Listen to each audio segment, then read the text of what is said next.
Coaching centre online প্রাথমিক জ্যোতিষ শিক্ষা class number হচ্ছে 6। তো আজকের বিষয় হচ্ছে সংখ্যাতত্ত্বে 3 সংখ্যার গুরুত্ব ও বৈশিষ্ট্য। তো ক্লাস শুরু হচ্ছে আজ 29 তারিখ আগস্ট মাস 2025, যার যোগফল দেখুন বোর্ডে দেওয়া আছে 29 অর্থ 2, আগস্ট মাস 8, 2025 অর্থাৎ 9 সমান হচ্ছে 16। 16-র মাঝখানে যোগ দিলে হচ্ছে 7। সকাল 8টায় শুরু হচ্ছে। AM কে যদি যুক্ত করি তাহলে 1 আর 4 5 4 5 8 5 13 অর্থাৎ 4 7 4 11 মিলে 2। তাছাড়া আপনারা অনেকে প্রশ্ন করেছিলেন যে এই হরস্কোপটি কিভাবে হয়। আজকের তারিখের যে দিনপঞ্জি রয়েছে ওই পঞ্জিকার গোড়ায় আমাদের যে গ্রহের স্ফুট রয়েছে সেই স্ফুট অনুযায়ী কিন্তু এই হরস্কোপটি অঙ্কিত আছে। সেই সঙ্গে এপাশে একটি হাত অঙ্কিত আছে, আপনারা দেখতেই পাচ্ছেন, এবং হাতে নাম্বারও করা রয়েছে। তো আমরা ইতিপূর্বে সংখ্যা 1 এবং সংখ্যা 2 এর ক্লাস আমরা করেছিলাম। 1 আমরা জানি যে রবি শুধু আত্মার কারক, সেটি আমরা জেনেছিলাম বা অনেক কিছু সেখান থেকে জেনেছিলাম। 2 আমরা জেনেছিলাম যে 1-এর পরিপূরক 2, অর্থাৎ 2 জন ব্যতিরেকে বৃক্ষ ফসল উৎপাদন করতে পারে না, এমনকি বিশেষ করে একা কোনো ক্রমেই চলতে পারে না, আবার শুধু পুরুষ জাতি সন্তান উৎপাদন করতে পারে না, সঙ্গে মাতা অর্থাৎ নারীকে প্রয়োজন। ঠিক তদনুরূপ আজ সংখ্যা 3 হচ্ছে এই 2 জনের সঙ্গে মিলিত হয়ে আর একজনকে সৃষ্টি করে, যেটি আমরা একটু আগে বললাম যে পিতা মাতা এবং সন্তান। এই যে সন্তান পরবর্তী প্রজন্ম যে আসবে বা ওই বৃক্ষের যে ফলটি, সেই ফলটি হচ্ছে আমাদের সংখ্যা 3, যার জন্য 3কে হচ্ছে দেবগুরু বৃহস্পতি বলা হয়। তো বৃহস্পতি দেবতাদের গুরু, আবার অঙ্গিরাজ পুত্র। তো এই বৃহস্পতি সে স্বয়ং দেবতাদের গুরু। যদি কেউ কিছু মানে জানে বোঝে তাহলে বুঝলো, না বুঝলে কিন্তু বৃহস্পতি ওই তন্ডুল হাতে নিয়ে সে নিজে বসে পড়ে নিজেই বলা শুরু করে, আমি মন্ত্রতন্ত্র নাহি জানি, আমি ভক্তি জানি না, শ্রদ্ধা জানি না, বা তোমার সেবা করতে জানি না, আমাকে তুমি গ্রহণ করো। অর্থাৎ বৃহস্পতি দুটি গুণ, একটি তার নমনীয়তা, সে নিজে করবে, একা করবে, কেউ কিছু মানলো শুনলো জানলো তাতে বৃহস্পতির কিছুই যায় আসে না। আবার বৃহস্পতির আরেকটি দিক হচ্ছে তার মধ্যে যখন সে রুষ্ট হয়, রুষ্ট কেন হয় আমরা ক্লাসের ভিতর বুঝে যাব। তো তখন সে একটু বেশি কথা বলে, একটু বধির হয়, একটু অপব্যয়ী হয়, নিন্দুক হয়, তার কথাবার্তা ফাঁস হয়ে যায়। এমনকি সেই ফাঁস হয়ে যাওয়ার কারণে মুখ ফুসকে বিশেষ করে কথা বের হলে সেটি আর ভিতরে যায় না। আমরা জানি মুখের থেকে থুথু বের হলে, বন্দুক থেকে গুলি বের হলে সেটি কিন্তু আর জায়গায় ফিরে আসে না। অর্থাৎ বৃহস্পতি যেটি দেয় সেটি একেবারে সম্পূর্ণ উদার করে দেয়। সে কখনো আর নিতে চায় না, কখনো নিজে গ্রহণ করে না, সে কখনো আত্মতৃপ্তি চায় না, সে অপরের তৃপ্তি চায়। তাই তো সে দেবতাদের গুরু। তাছাড়া আমরা যখন বলেছি যে পুরুষ এবং স্ত্রী দুজনের মাঝখানে যে তৃতীয় ব্যক্তিটি আসবে সে হচ্ছে সন্তান। এই সন্তান হচ্ছে 3 অর্থাৎ বৃহস্পতির কাজ। তো দেখুন রবি এবং চন্দ্রকে না নিয়ে, অর্থাৎ সংখ্যা 1 এবং 2কে না নিয়ে কিন্তু বৃহস্পতি পরিপূর্ণতা পাচ্ছে না। তাছাড়া বিশেষ করে আমরা ওই যে বলেছিলাম যে প্রসার বিস্তার এবং বৃদ্ধির কারক হচ্ছে বৃহস্পতি, কারণ এককভাবে বৃহস্পতি সে কিছু করছে না, করতে গেলেই কিন্তু এক পাশে রবি আর এক পাশে সেই চন্দ্রকে প্রয়োজন। একটি সংখ্যার সঙ্গে আরেকটি সংখ্যার কি মিলন, যখন 9টি ক্লাস আপনাদের পরিপূর্ণ হয়ে যাবে তখন আপনারাই কিন্তু বিচার করতে সক্ষম হবেন। তাছাড়া ইতিপূর্বে আপনারা দেখেছেন যে সিলেবাসে 3 সংখ্যার পরে অন্য ক্লাসকে সিরিয়াল করা হয়েছে। কেন? তখন আপনারা এই 1 2 3 ক্লাসটাকে একটু সুন্দরভাবে অনুধাবন করে বুঝে জেনে যখন যে 4 নাম্বার ক্লাস করবেন তখনও দেখতে পাবেন যে 1 2 3কে নিয়েই কিন্তু 4 তৈরি হবে। তো কিভাবে হবে সেটি আমরা এখন আলোচনা করে ক্লাসের কলেবর বৃদ্ধি না করি। তো আমরা একটু এই দিকে আসি। যেমন বৈদিক ঋষিরা কিন্তু একটি কথা বলতেন যে ব্রহ্মাণ্ড হচ্ছে 3টি। যেমন ব্রহ্মাণ্ড 3টি আমরা অনেকেই জানি, সেটি হচ্ছে ভূলোক, অন্তরিক্ষলোক এবং ধুলোক। তো এই যে 3 ব্রহ্মা, এমনকি যেমন এই ব্রহ্মাণ্ডকে 3 ভাগে ভাগ করা হয়, তেমনি এর প্রত্যেকটাকে, যেমন ভূলোককে 3 স্তরে ভাগ করা হয়। আমরা জানি যে ভূ, ভুব এবং ভূ ওই স্বলোক। আবার এই জাগ্রতকে কিন্তু 3 ভাগে ভাগ করা হয়, যেটি হচ্ছে স্বপ্ন, সুষুপ্তি এবং জাগ্রত। অর্থাৎ আমরা কখন জাগবো, কখন ঘুমাবো এবং কখনো বিশেষ করে মিডিল পয়েন্টে থাকবো। সেই সঙ্গে অন্তরিক্ষ লোককে আবার 3 ভাগে ভাগ করা হয়, যেটি হচ্ছে আমাদের আধ্যাত্ম চেতনা, যেটি সেই দৈবের আরাধনা করব, যে আমরা মন্ত্রতন্ত্র জানি না, কিন্তু সেটিকেও কিন্তু 3 ভাগে ভাগ করা হয়। তো যে 3 ভাগে ভাগ করা হয় সেটি হচ্ছে আমাদের আধ্যাত্ম চেতনা, ত্রিবিধ যে অতীন্দ্রিয় অনুভূতি, সেই অনুভূতিকেও 3 স্তরে ভাগ করা হয়। আবার দেখা যাচ্ছে যে আমরা যেমন গুণ পাই 3টি, আমরা শতগুণ, রজগুণ, তমগুণ, এই গুণগুলো তো আমরা জানি। আবার ধর্ম 3টি, বুদ্ধির ধর্ম, ধর্ম বলতে নয়, ধর্ম তো অনেকগুলো রয়েছে, বুদ্ধির ধর্ম 3টি। আমরা যে স্মৃতি শক্তি আমাদের যেটি আসে, সেই সঙ্গে বিশেষ করে দত্তরি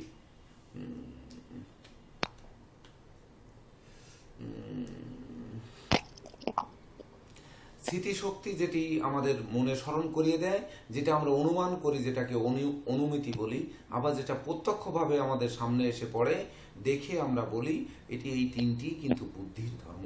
যেমন অহংকার আবার 3 প্রকার। ওই যে বৃহস্পতির মধ্যে অহংকার রয়েছে, তার নেতৃত্ব রয়েছে, তো ওই যে কথা ফুসকে বেরিয়ে যাবে, কথাবার্তায় শালীনতা বজায় রাখতে হবে, নচেত নেতৃত্ব, কর্তৃত্ব, শ্রেষ্ঠত্ব হাতছাড়া হয়ে যাবে। ওই যে দিকগুলোকে যদি আমরা দেখি, তখন আমরা দেখব অহংকার কিন্তু 3টি উপাদান রয়েছে। একটা হচ্ছে তার মধ্যে জ্ঞান, আর একটা হচ্ছে জ্ঞেয়, আর একটা জ্ঞাতা। তাছাড়া 3 প্রকার দণ্ড হয় মানুষের জন্য। যেমন কেউ অর্থদণ্ডে দণ্ডিত করে, আপনারা দেখেছেন যে এত টাকা জরিমানা, এটা আপনারা জজ সাহেবরা যারা দেন, এই দেবতাদের গুরু অর্থাৎ দেবতাদের আসনে যে যমরাজকে দেখেছি, কিন্তু প্রকৃতপক্ষে জ্যোতিষশাস্ত্রে যমরাজ নেই। জ্যোতিষশাস্ত্রে ওই দেবগুরুই হচ্ছে রাজত্ব করে থাকেন সকল গ্রহের উপর। তার জন্য তিনি 3 প্রকার দণ্ড দেন। একটি হচ্ছে অর্থদণ্ড বা ওই কারাদণ্ড, মানদণ্ড এবং রাজদণ্ড, তো বা বাগদণ্ড। ধরুন বাগদণ্ড, কথার যে দণ্ড দেন, যে কথায় ভুল করেছো, তা ভুল কথার কারণে তোমাকে অনুশোচনা করতে হবে। এমনকি মানদণ্ড দেবে, যেটি মান, সম্মান, সম্ভ্রম সবই কিন্তু বৃহস্পতি দেয়। আর কারাদণ্ড তো আমরা জানি, যেটা অর্থদণ্ড, কারাদণ্ড বা যে কোনো দণ্ড, সশ্রম কারাদণ্ড, বিনাশ্রম কারাদণ্ড, এগুলো কিন্তু রয়েছে। তাছাড়া এই 3 সংখ্যাকে যেমন আমরা সকাল, দুপুর, সন্ধ্যা 3 বার যে গায়ত্রী পাঠ করি, এই যে গায়ত্রী পাঠ করি 3 বার, এটি কিন্তু এই যে 3 বেলা জপ বিধান রয়েছে। আমরা 3 বার খাই, সকালে খাই, দুপুরে খাই, আবার রাত্রে খাই। তাছাড়া মানব জীবনের 3টি ধাপ, জন্মগ্রহণ করবে যেটি বৃহস্পতি, ওই রবি আর চন্দ্রকে নিয়ে জন্ম দেবে।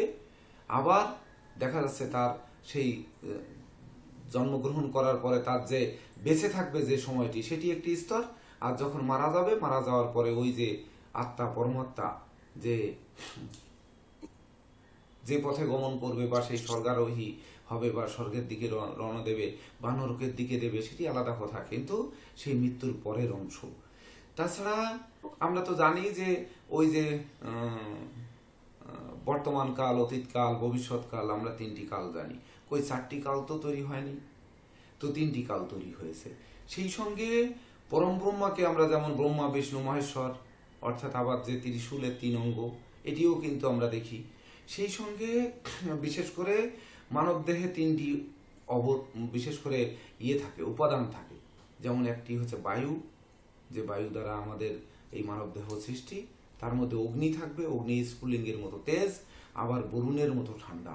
তাই তো মানুষ কখনো কখনো মায়াবী, কখনো কখনো সে অগ্নির মতো ক্রোধী, আবার কখনো কখনো এই সকল গুণ কিন্তু বৃহস্পতির মধ্যে রয়েছে, এটি গল্প নয়। সেই সঙ্গে মানুষের 3 দোষ, দৈহিক মানে শরীরে 3 দোষ থাকে। একটা হচ্ছে বায়ু, একটা পিত্ত, আর একটা কফ। এর থেকেই সৃষ্টি হচ্ছে সকল রোগ ব্যাধি। তাছাড়া আমরা জানি সৃষ্টি, স্থিতি, প্রলয় জানি, গঙ্গা, যমুনা, সরস্বতী জানি, 3টি চোখ জানি, ডান চোখ, বাম চোখ এবং ওই চোখ, যেমন ত্রিনয়ন, ত্রিভুবন, ত্রিকাল, এমনকি ত্রিকোণ, ত্রিভুজ বা ত্রিস্তর, 3 স্তর, এগুলো কিন্তু আমরা জানি। তো এগুলো আমাদের জানতে হবে, অর্থাৎ এই ত্রিভুজের যে জয় জয়কার। যেমন একটি জিনিস আমরা জানি, এখানে একটু দেখাই, পৃথিবী একটি ত্রিভুজ, অর্থাৎ বৃহস্পতি দেবতাদের গুরু এমনি হয়নি। তো পৃথিবীর আমরা জানি বিজ্ঞানীরা আবিষ্কার অণু পরমাণু হচ্ছে গতিশীল, এগুলো অণু পরমাণু, প্রত্যেকটা অণু পরমাণু গতিশীল। পৃথিবীটা একটি ত্রিভুজ, তার মধ্যে এই গতিশীল ভাবে ঘূর্ণায়মান। এই অণু পরমাণুগুলো যেহেতু ঘূর্ণায়মান, কখনো সে ঘুরতে ঘুরতে উপরের দিকে উঠবে, যখন সে চূড়ায় উঠবে তখন সে নিচের দিকে নামবে। যার রোল নাম্বার 1 হবে, ভেবে দেখুন, আপনাদের মধ্যে আপনারা 59 জন শিক্ষার্থী আছেন, যিনি ফার্স্ট হবেন, পরের পরীক্ষায় তিনি কি করবেন, ধরেন এই হচ্ছে 59 আর এই পাশে হচ্ছে 2, তাহলে আপনাকে ত্রিভুজের চূড়ায় থাকতে পারবেন না। অণু পরমাণু ত্রিভুজের চতুর্পাশে ঘোরে, তাহলে এক রোল যার হবে, হয় পরে 2 হতে হবে অথবা 59 ফিরে আসতে হবে। এটি কিন্তু মাথায় রাখতে হবে, কোনো ক্রমে এটি না সরে এসে উপায় নেই। তার জন্য বৃহস্পতি যে দেবতাদের গুরু, উনি সারা জীবন গুরুর আসনে রয়েছেন, উনি কিন্তু এই পৃথিবীর বুকে নেই, উনি ওই গ্রহ নক্ষত্রের উপর রয়েছেন। যদি পৃথিবীতে থাকতেন তাহলে অণু পরমাণু প্রত্যেকটা দ্রব্য যেহেতু গতিশীল, তাহলে কিন্তু কখনো উনি দেবগুরু হতেন, কখনো হয়তো দত্তগুরু হতেন, কখনো কালগুরু হতেন, কখনো কালবেলার কারক হতেন, তা কিন্তু বৃহস্পতি হন না। তাছাড়া মানবের মধ্যে যে নিবিড় প্রেমের সম্পর্ক, তার মধ্যে যেমন মিলন রয়েছে, বিরহ রয়েছে, বিচ্ছেদ রয়েছে। তো আগে মিলন ঘটবে, তার মধ্যে দ্বন্দ্ব বাঁধবে, তার মধ্যে বিচ্ছেদ ঘটবে। আবার আমরা জানি পৃথিবীর আমরা ধর্মের যে 3টি স্তর দেখি, একটি স্বর্গ, আমরা মর্তধামে আছি, যদি কখনো সমুদ্র পৃষ্ঠের নিচে তলিয়ে যায় সেটি পাতাল। তাছাড়া যতদিন চন্দ্র সূর্য থাকবে ততদিন এই ত্রিমোহ, মানুষের যে মোহ, এই মোহের কিন্তু কোনো মুক্তি নেই। তাছাড়া আমরা জানি যে ওই যে ব্রহ্মা বিষ্ণু মহেশ্বর, যেমন জানি সত্যম শিবম সুন্দরম, এটাও কিন্তু আমরা জানি। মহান রাব্বুল আলামিনের 3টি নাম, যেমন আল্লাহ, রহিম এবং রহমান। তাছাড়া যেমন আমরা যদি আরো সহজভাবে জানি যে শিলা 3 প্রকার, আগ্নেয় শিলা, পাললিক শিলা, রূপান্তরিত শিলা। আবার দেখুন পারমাণবিক শক্তি 3টি, একটা হচ্ছে ইলেকট্রন, একটা প্রোটন, একটা নিউট্রন। এরা যেমন উপকার করে, যেমন পারমাণবিক শক্তি এটা বিদ্যুৎ উৎপাদন করে, আমাদের আলো দেয়, আমাদের কম্পিউটার চালাতে দেয়, মোবাইল চালাতে দেয়, তার জন্য কিন্তু আমরা ঘরে বসে এই ক্লাস করতে পারি। তাছাড়া যদি এটি আবার একসঙ্গে সংমিশ্রণ ঘটে, তাহলে বাস্ট করে দিয়ে বিশেষ করে পারমাণবিক বোমা তৈরি হয়। যেমন আগ্নেয়গিরির অগ্নুৎপাত, সে কি উপকার করে? অথচ ওই বাস্ট হয়ে গিয়ে ওই ইলেকট্রন, প্রোটন, নিউট্রন বাস্ট হয়ে কিন্তু অগ্নি স্ফুলিঙ্গের মতো ছড়িয়ে দেয় সমস্ত দুনিয়ায়। তো বৃহস্পতি যদি কখনো বাস্ট হয়, তখন সেটি পারমাণবিক অস্ত্র হয়, ছোটখাটো অস্ত্র কিন্তু হয় না। অর্থাৎ ব্রহ্মা বিষ্ণু মহেশ্বর এরা ছোটখাটো কোনো কিছু নিয়ে চিন্তা করে না। তো বৃহস্পতি আমাদের শেখাবে আমরা কিভাবে বড় চিন্তা চেতনা করব। তাছাড়া আমরা যে প্রাণায়াম করি, সেই প্রাণায়ামের মধ্যে দেখবেন 3টি স্তর, সেটি হচ্ছে পূরক, রেচক এবং কুম্ভক। তো আমরা শ্বাস গ্রহণ করব, মাঝখানে ধরে রাখবো এবং আমরা শ্বাসটাকে ত্যাগ করব। তার মাধ্যমে ইড়া পিঙ্গলা শোষণ নাড়িকে জাগ্রত করে তারপর আমাদের দেহ শুদ্ধি করতে সহযোগিতা করে। তো আমরা দেহ যদি শুদ্ধ না হয়, তাহলে আমরা কিন্তু সঠিক মনে বা একাগ্র মনে কখনোই কিন্তু আমরা ক্লাস করতে পারি না। তাছাড়া এই নিখিল বিশ্ব ব্রহ্মাণ্ডের 3 ছাড়া বিশেষ করে কোনো সুযোগ নেই, কারণ ত্রিভুজ ছাড়া কোনো চলার সুযোগ নেই। এটি আপনারা ক্লাস করতে করতে বুঝবেন। তো যাই হোক, আমরা কিন্তু বুঝলাম যে রোল নাম্বার 1 না হওয়াটাই ভালো। যদি হয় তাহলে আমরা 59 চলে আসব অথবা পরে 2 চলে আসব, এটুকু অন্তত বুঝলাম। তো সংখ্যা 3 হচ্ছে 3 তারিখে যারা জন্মগ্রহণ করবে, 12 তারিখে যারা জন্মগ্রহণ করবেন, যারা 21 তারিখে জন্মগ্রহণ করবে, যারা 30 তারিখে জন্মগ্রহণ করবে। যে কোনো মাসের 3, 12, 21, 30 এই তারিখগুলোতে যখন জন্মগ্রহণ করবে, সেই জাতক জাতিকারা বৃহস্পতির জাতক বা জাতিকা। যখন দেখুন একটি জিনিস আপনারা ভিডিও দেখেছেন, ক্লাস নোট করেছেন, কিন্তু একটি জিনিস কিন্তু বিশেষভাবে আপনারা বুঝতে পারেননি। কোনটি বুঝতে পারেননি?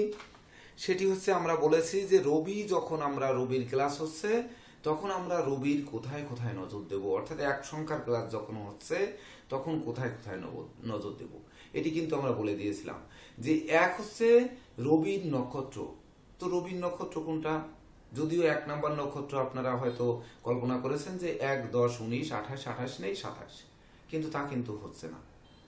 ওই যে সেই নক্ষত্রের যে অধিপতি রবি, যেমন 3 নাম্বার নক্ষত্র কৃত্তিকা নক্ষত্রের অধিপতি রবি, 3-এর সঙ্গে 9 যোগ করলে 12 নাম্বার নক্ষত্রের অধিপতি রবি, আবার 12-র সঙ্গে 9 করলে 12, 8, 20, 21, 21 নাম্বার নক্ষত্রের অধিপতি হচ্ছে আপনার যে 21 নাম্বার উত্তরাষাঢ়ার অধিপতি রবি।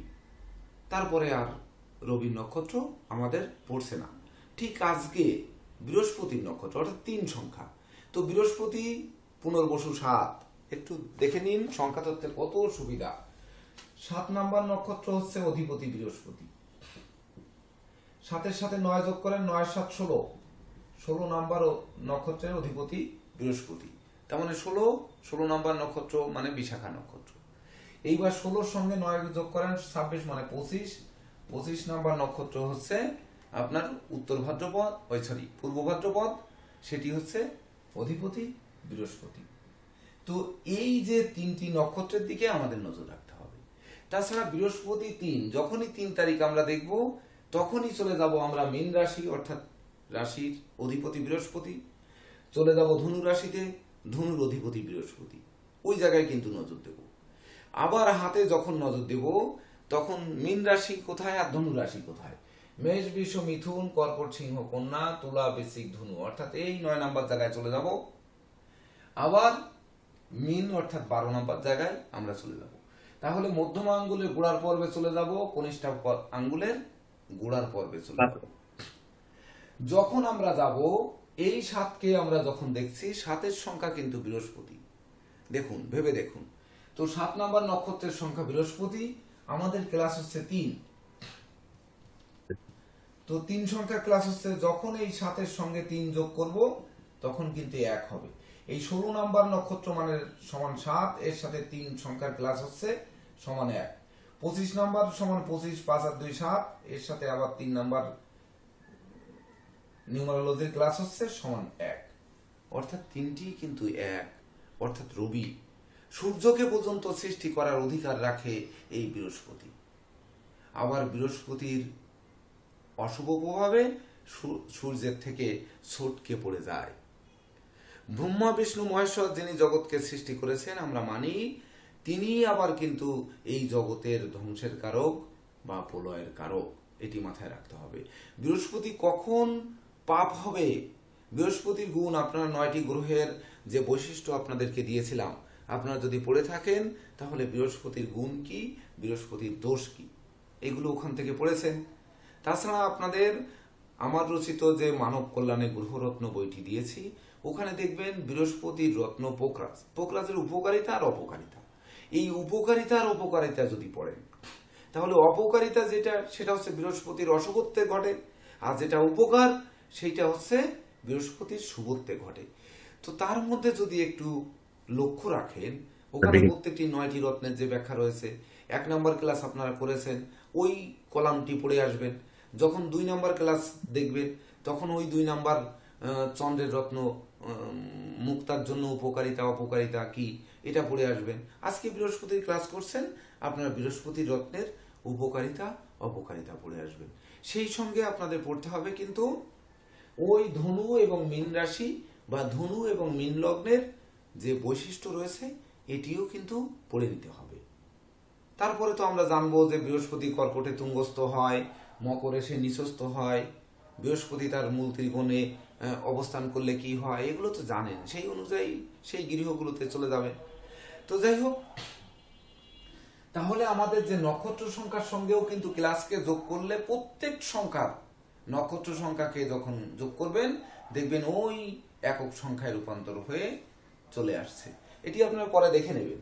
এটা দেখে নিলে কি হবে যে আপনাদের মধ্যে ওই শেখার আনন্দটা আর একটু বেশি দেবে। যে কিভাবে এগুলো মেলে, যে যদি এই মিলন না হতো নিউমারোলজি, তাহলে নিউমারোলজি এত মহান শাস্ত্র হতো না। এমনকি এত সংক্ষেপে অল্প শিক্ষায় একমাত্র এই নিউমারোলজি দিয়েই মানুষের ভূত ভবিষ্যৎ বা জগতের ভূত ভবিষ্যৎও কিন্তু বিচার করা যায়। তো আমরা আসবো, প্রথম হচ্ছে যিনি 3 তারিখে জন্মগ্রহণ করেছেন যে কোনো মাসের, তিনি বৃহস্পতির জাতক বা জাতিকা। তো তিনি বৃহস্পতির ওই যে শুভ দিক আমরা জানি, সেই অশুভ দিকও আমরা জানি, জেনে ফেলেছি ইতিমধ্যে। তাহলে জেনে ফেললে একক বৃহস্পতি সে তার শুভত্ব নিয়ে সে চলবে বা অশুভত্ব নিয়ে চলবে, তাতে জগতের কি, জগতের কি যাবে আসবে, উনি ওনার মতোই কিন্তু করে যাবে। তো উনার মতো যদি করে যায়, তাহলে যেমন অনেক পথিকরা গান গাইতে গাইতে যায়, কেউ শুনুক আর না শুনুক উনি কিন্তু ওনার গান গেয়েই চলে।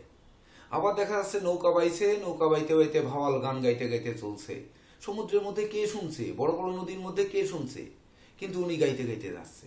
অর্থাৎ উনাকে নিজে নিজের স্বকীয়তাকে নিজে নিজে প্রকাশ করে যায়, পাশে কেউ থাকলো আর না থাকলো এটি বৃহস্পতির দেখার বিষয় নয়। তো এই 3 তারিখে যিনি জন্মগ্রহণ করবে সে সব সময়ের জন্য নিজে নিজের কর্ম করবে। তো নিজের কোন কর্ম করবে? সে কি বৃহস্পতি অসৎ কর্ম করবে, মারামারি করবে, লাঠালাঠি করবে? সে তার আপন মনে সে চলতে আরম্ভ করবে। ওই যে দ্বীপ ছিল, শিখা ছিল, শুধু তুমি ছিলে না বলে আলো জ্বলল না। কেউ নেই, আলো জ্বলেনি, কিন্তু কোন দ্বীপ ছিল? শিখা ছিল। এটাকে যদি অনেক গবেষকরা গবেষণা করেছেন যে দ্বীপ হচ্ছে দ্বীপ বা জ্বালিয়ে দিলে সেটি শিখা, কিন্তু সেখানে যদি একটি হাড়ি দিয়ে বা গামলা দিয়ে ঢেকে দেওয়া হয় তাহলে ওর ভিতর কিন্তু আর আলো জ্বলে না, অর্থাৎ তার সঙ্গে কিন্তু অক্সিজেনের প্রয়োজন হয়।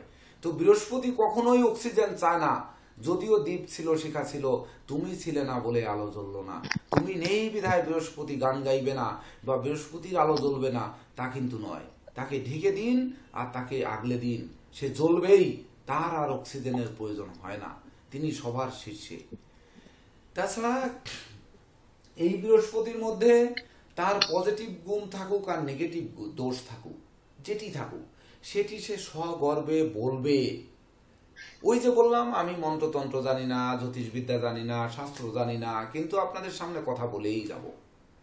এটি শুনলেও বলবো, না শুনলেও বলবো, আপনারা শিখলেও বলবো, না শিখলেও বলবো, আপনাদের একাগ্রতা আসুক তাতেও বলবো, না আসুক তাতেও বলে যাব। এটা হচ্ছে একক বৃহস্পতি। এইবার 12 তারিখ যখন আসছে, আপনারা যখনই ওই 1 তারিখে 10 তারিখ 19 28 ক্লাস করেছিলেন, তখন বা 2 11 তারপরে হচ্ছে 2 11 20 এবং 29 ক্লাস যখন করেছিলেন, ঠিক তদনুরূপ 12 1 যোগ 2, অর্থাৎ দেখুন এখানে পিতা অর্থাৎ রবি, চন্দ্র হচ্ছে মাতা।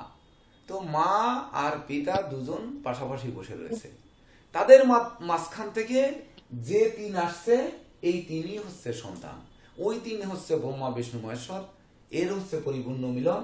বা ধরুন আপনার ওই ইড়া পিঙ্গলা সুষমা, বা ধরুন আপনার আগ্নেয় শিলা পাললিক শিলা রূপান্তরিত শিলা, বা ধরুন ওই কি ইলেকট্রন প্রোটন নিউট্রন, যাই বলুন না কেন এই 12 তারিখকে বলতে হবে। তাহলে 12 তারিখে কি আমরা ইলেকট্রন প্রোটন নিউট্রন বলবো? সেটি তো উপকারও করে, আবার বাস্ট হয়ে ওই যে ধ্বংসও করে।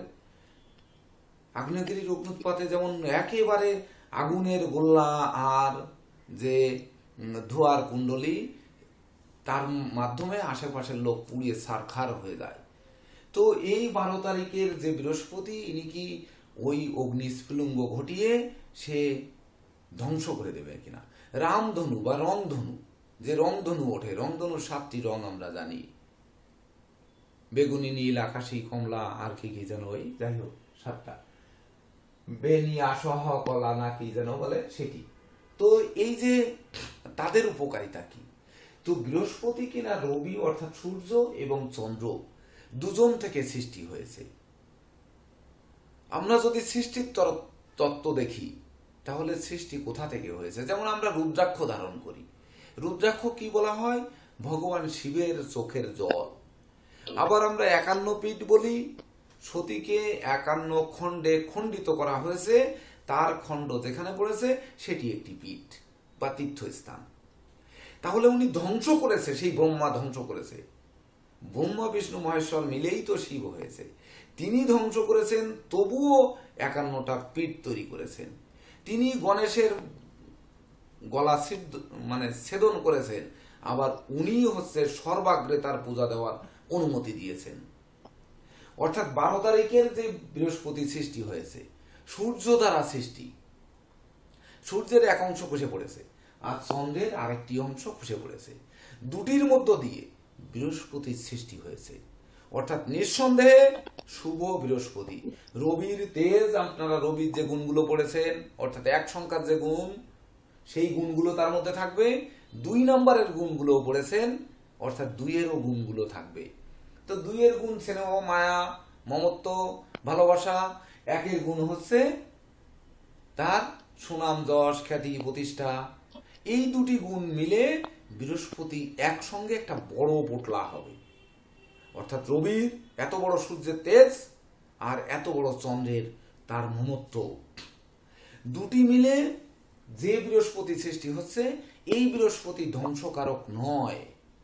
যার জন্য রবি আর চন্দ্র এবং বৃহস্পতি যখন যুক্ত হয় কোন প্ল্যানেটে, চন্দ্র প্লাস বৃহস্পতি যুক্ত হলে জীব যোগ তৈরি হয়। যখন রবি এবং বৃহস্পতি যুক্ত হয়, কি যোগ হয় আমার তো মনে নেই। রবি আর বৃহস্পতি কে বলতে পারবেন? রবি আর বৃহস্পতি, জেকেদেব স্যার, কি যোগ হয়? যোগটা তো মনে নেই স্যার। জীবাত্মা হবে স্যার, বৃহস্পতি জীব আর রবি হচ্ছে আত্মা। জীবের আত্মাটা হয়, আত্মাটা কিন্তু মরে না, এই জীবাত্মা যোগ হয়। সুন্দর জেকেদেব স্যার, ধন্যবাদ। এইবার যদি সেই যে জীব এবং জীবাত্মা তৈরি করছে, তাহলে জীব মরে যাবে কিন্তু আত্মা মরবে না। অর্থাৎ এই বৃহস্পতি কিন্তু অমর। এইবার 21 তারিখে যদি আসি, অর্থাৎ আমাদের প্রশ্ন হচ্ছে এখানে 12 তারিখও বৃহস্পতি, 21 তারিখও স্যার বৃহস্পতি, তাহলে পার্থক্য কি? 21 তারিখের আগে রয়েছে আত্মা, আগে আত্মা, ওই যে রবি আর বৃহস্পতি মিলে জীব আত্মা। তাহলে এই 12 তারিখের আগের যে এক, এইটাই আত্মা, পরে জীব। আর এইটার হচ্ছে আগে জীব, তারপরে হচ্ছে আত্মা। তাহলে পার্থক্য কোথায়? আগে আমরা জীবন ধারণ করে আমরা যে যখন দেহ ত্যাগ করছি, তখন আমরা আত্মা রূপে আমরা অবস্থান করছি। তো সেটি হচ্ছে 21 তারিখ। কিন্তু ওই পুনর্জন্ম, আগে জন্ম নিয়েছে কিনা, আগের জন্মে সে সুফল ভোগ করেছে কিনা, এই যদি দেখি তাহলে 12 তারিখ কিন্তু দেখব না, ইনি হচ্ছে আগে আত্মা পরে জীব, আত্মকারক। তাহলে আগে আত্মা পরে জীব, আর এটার আগে জীব পরে আত্মা। তাহলে আগে জীবন ধারণ করেছে, অর্থাৎ ইনি প্রথম জন্ম ধারণ করেছে বা প্রথম জন্মগ্রহণ করেছে। তবে বাহ্যিক জীবনে আমরা দেখব 21 তারিখের ব্যক্তির আগে মায়া, মমত্ব, স্নেহ, প্রীতি, ভালোবাসা থাকবে। তারপরে হচ্ছে আত্মকারক রবি, যে রবি কিনা আপনাদের যশ, খ্যাতি, প্রতিপত্তিতে ভরপুর করবে।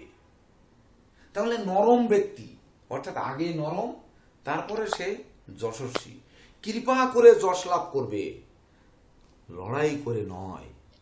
আর ইনি হচ্ছে 12 তারিখের লোক, হচ্ছে যশ প্রত্যাশা করে, কৃপা টৃপা বোঝে না, কিন্তু পরবর্তীতে চন্দ্র এসে বোঝাচ্ছে যে বাবু তুমি একটু নরম ভাবে যদি কথাটা বলো, আমাদের খুব ভালো লাগে, আমাদের খুবই আনন্দ লাগে, তাহলে আমাদের ক্লাসটা আরেকটু ভালো লাগে।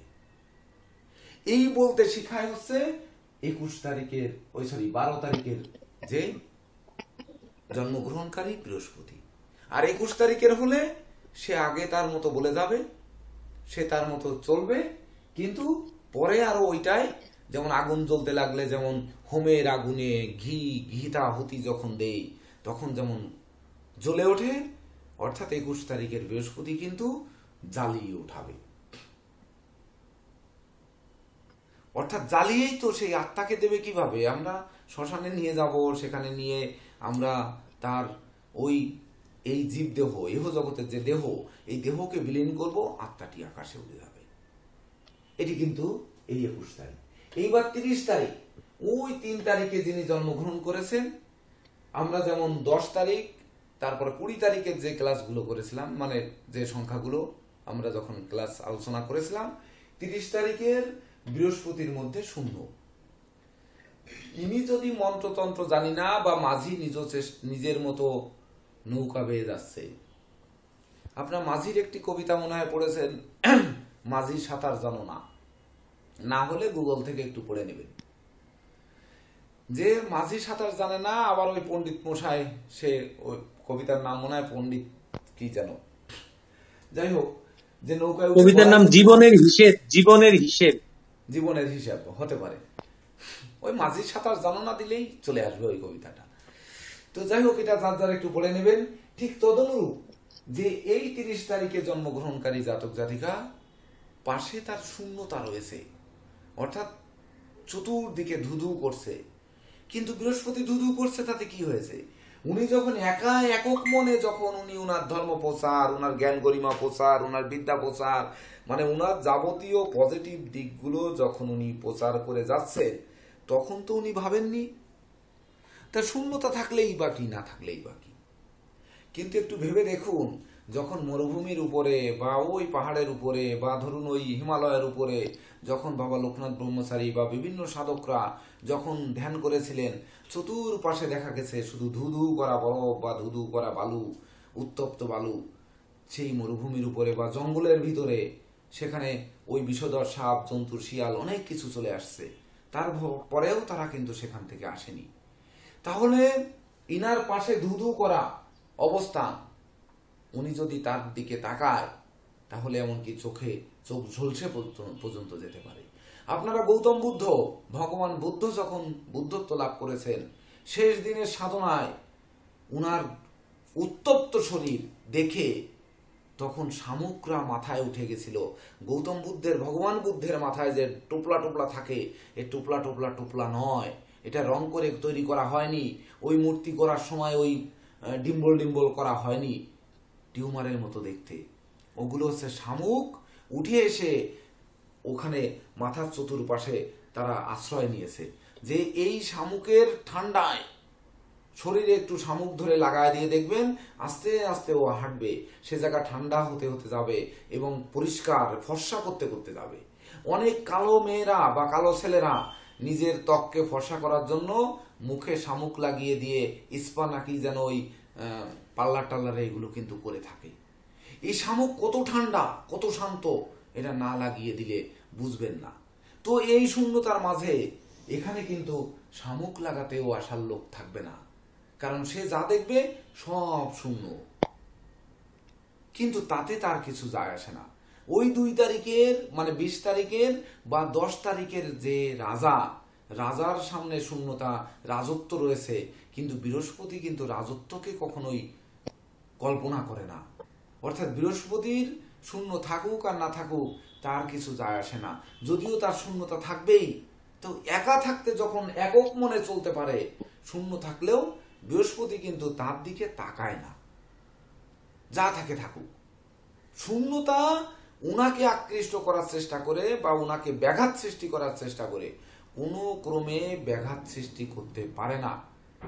কিন্তু তার মধ্যে কোন শূন্যতা থাকে? যখন এই শূন্যতা থাকে সেটি বৃদ্ধির শূন্যতা। ওই শূন্যতাই উনাকে শিখিয়ে দেয় যে আমাকে কিছু করতে হবে। তখন ওই প্রাণীকুল, ওই যেমন শামুক এসে তাকে ছায়া দিয়েছে, ওই প্রাণীকুল কেউ না কেউ এসে ছায়া দেবে। যেমন ভগবান শ্রীকৃষ্ণ যখন জন্মগ্রহণ করেছেন কংসের কারাগারে, উনি তো করেছেন যে দেবকীর গর্ভে যে সন্তান আসবে, অষ্টম জাত সন্তান, ওই সন্তান হচ্ছে তাকে হত্যা করবে, তাই তাকে খুন করার জন্য অস্ত্র শস্ত্র, কারাগার, সৈন্য, রক্ষী সব রেডি করে রেখেছে। উনাকে যখন ওই মাথায় করে কে, দেবকী নাকি ওনার বাবার নাম, শ্রীকৃষ্ণের বাবার নাম কি, বসুদেব। হ্যাঁ, বসুদেব বসুদেব বসুদেব বসুদেব। বসুদেব তো বসুদেব যখন ঝাঁকায় করে নিয়ে যাচ্ছে, আরে যমুনা শুকিয়ে যে হাঁটু জল হয়ে গেছে। কেমনি হাঁটু জল হয়নি, অনন্তনাগ বা পঞ্চনাগ সে তার পিঠটাকে ওই কোমরটাকে ভাসিয়ে দিয়েছে, তার উপরে তাকে রেখেছে, আবার ঝড় বৃষ্টির মাঝে ছায়া দিয়ে বাঁচিয়েছে। এখানে একটি কথা বলতে হয়, আপনারা যদি কেউ কোনোদিন ভারতের অন্ধ্রপ্রদেশে যদি কোনোদিন যান, তিরুপতি বালাজি মন্দির দর্শন করার সৌভাগ্য হয়, তখন একটু গিয়ে অনুধাবন করবেন। ওই মন্দিরের চূড়ায় বা পাহাড়ের চূড়ায় উঠে কি অনুধাবন করবেন? ভগবান বিষ্ণুর উপর আমরা দেখি যে ওই 7টি সাপের মাথায় যে ছায়া দিয়ে রাখে, এইখানে দেখবেন 7টি পাহাড় চতুর্পাশে ছায়া দিয়ে রয়েছে, তার মাঝখানে হচ্ছে এই বিষ্ণুদেব বা এই তিরুপতি বালাজি ঠাকুর, উনি সেই মাঝখানের পর্বতটায় উনি অধিষ্ঠিত হয়েছেন। তার মানে বহির্শত্রুরা কেউ আক্রমণ করতে পারবে না, চতুর্পাশ থেকে সেই আক্রমণ ঠেকানোর জন্য ঘিরে রয়েছে পাহাড়গুলো। তার মাঝখানে এই পাহাড়টি তৈরি হয়ে কেন ওনাকে অবস্থান করার বা ওনার পূজা দেওয়ার বা ওনার মন্দির করার জায়গা ওখানে তৈরি হয়েছে 1000 বছর আগে। কিভাবে করেছে এত উঁচু 18-19 কিলোমিটার পাহাড়ের উপরে গিয়ে, কিভাবে ওই পাহাড় কেটে মন্দির করেছে, সেটি একটি শহর, যেটি খুলনা শহরের 4 ভাগের 1 ভাগ শহর, ওখানে এত লোক ওখানে বসবাস করতে পারে। গুগলে সার্চ দিলে দেখবেন বিশ্বের ধনী মন্দিরের মধ্যে মনে হয় 2 নম্বর মন্দির ওটি। মানুষের গায়ের ওজনের স্বর্ণ দিয়ে আসে ওখানে মানত করে, মানুষ চুল ফেলেও ওখানে যায়। যাই হোক, এগুলো ক্লাসের ভিতর না আসি, কেন শুনবো একটু পরে। কেন বললাম যে এই শূন্যতা থাকলেও 30 তারিখে জন্মগ্রহণকারী জাতক জাতিকার শূন্যতা থাকলেও দৈব তাকে ওই শূন্য স্থান পূরণ করে এমন ভাবে প্রকৃতি তাকে ছায়া দেয়, যে প্রকৃতি ভগবান বুদ্ধকে দিয়েছিল, ওই ভগবান শ্রীকৃষ্ণকে দিয়েছে, ভগবান ওই বিষ্ণুদেবকে বা তিরুপতি রূপে যিনি আসছেন ওনাকে দিয়েছেন। তিরুপতি কেন নাম হয়েছে? অধিপতি, তাই তো তাকে, বা ত্রিকালের অধিপতি, তাই তো তাকে তিরুপতি আখ্যায়িত করা হয়েছে। যেখানে বলাই হয়েছে যে ভগবান তিরুপতি ঠাকুরকে দর্শন করা যায়, কখনো জীবনে কেউ কোনোদিন পূজা দিতে পারেনি। তাহলে ওই পাহাড়ের উপরে কে যে পূজা দেবে? শুধু দর্শন করবে। 3 সেকেন্ড সময় পাবেন কিনা জানি না দর্শন করার, যে কোনো সময় যান না কেন, কিসের গরমের সময় আর কিসের শীতের সময়, 3 সেকেন্ড। তো যাই হোক, এই 30 তারিখের জাতক বা জাতিকা তার শূন্যতা প্রকৃতি পূর্ণ করবে, আর এনাকে কিন্তু প্রকৃতি পূর্ণ করবে না, এটি হচ্ছে পার্থক্য। তো প্রকৃতি কি? এক কৃষ্ণ আকৃতি, আর দুনিয়ার সব প্রকৃতি। তাহলে 30 তারিখের জন্মগ্রহণকারী জাতক জাতিকাকে দুনিয়ার সব কিছু সহযোগিতা করবে। ওই শূন্যতা কিন্তু ভুল করেও 10 তারিখের 20 তারিখের বা আপনারা অন্য যে তারিখের যে শূন্য রয়েছে ওর সঙ্গে যেন মিলিয়ে না ফেলেন। বৃহস্পতির শূন্য মানে সে কিন্তু দৈব ছায়া, দৈব সুযোগ, দৈব মঠ। ওই কুরুক্ষেত্রের ময়দানটি এখনো পড়ে আছে। কেন? ওখানে যুদ্ধ হয়েছিল, পবিত্র ভূমি। অর্থাৎ বৃহস্পতির সামনে শূন্য সর্বদা পবিত্র, সর্বদা সে কিন্তু ওই অক্সিজেন দেয়। তো এবার সংখ্যা 3 নিয়ে আমাদের সর্বপ্রথম একটু ব্যাখ্যা দেবেন। তিনি হচ্ছেন সর্বপ্রথম রয় স্যার। 3 তারিখ অর্থাৎ কোন মাসের 3 তারিখ, একক 3 তারিখে জন্মগ্রহণ করেছেন, এই ব্যাপারে নতুন কিছু বলবেন। তপনদা মিউট করুন।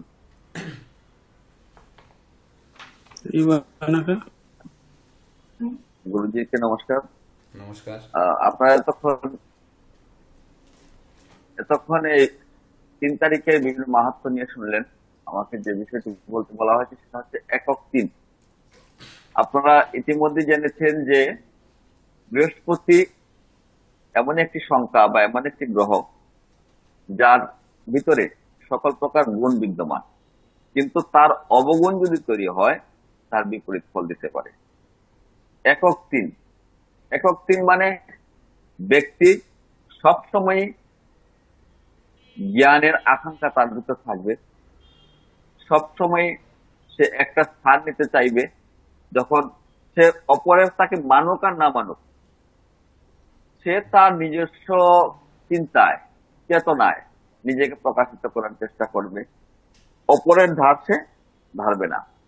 যদি একক তিনের সংখ্যা, একক তিন সংখ্যা জন্ম সংখ্যা কোন জাতকের হয়, সেই জাতক সাধারণত বেশিরভাগ ক্ষেত্রেই দেখবেন আপনারা খেয়াল করে যে সে এই সব সময় এই জ্ঞানের কাছে থাকবে। সে জ্ঞান অর্জন করতে চাইবে।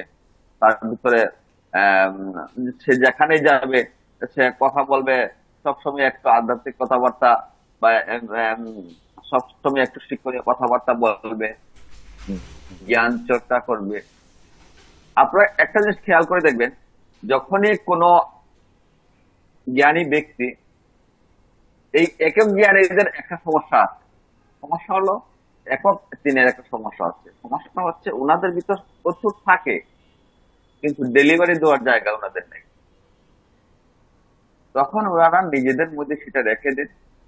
যখনই তার জন্য একটা অডিয়েন্স বা একটা প্ল্যাটফর্ম পান, তখন উনি সেটা যখন ডেলিভারি দেন, সেটা অনেক সময় অতি কথনে পরিণত হয়। তখন বলতে বলতে ওনারা আবার বেশি বলে ফেলেন। এই যে একটা অবগুণের একটা আমরা যদি বৃহস্পতি নেগেটিভ সাইডটা দেখি, সেখানে এই বাচালতার বিষয়টা কিন্তু বৃহস্পতির প্রতিকথন থেকে আসছে। এই বাচালতার বিষয়টা এই বৃহস্পতির জ্ঞানের বহিঃপ্রকাশ উনি যখন করতে পারেন না, তখনই কিন্তু বাচালতা তাকে ঘিরে ধরে। উনি যেখানে যাবেন একটু শিখানোর চেষ্টা করবেন। আপনারা নিজেদের আশেপাশে লক্ষ্য করে দেখবেন, কোনো কারণে যে এরকম ব্যক্তির সাথে আপনার পরিচয় হয়, কোনো কারণে তার জন্মধারিত্রী পান, আপনারা দেখবেন যে হয় জন্মছকে তার বৃহস্পতির একটু নেগেটিভ সাইড থাকবে, অথবা তিন সংখ্যা তার জন্ম সংখ্যা থাকবে।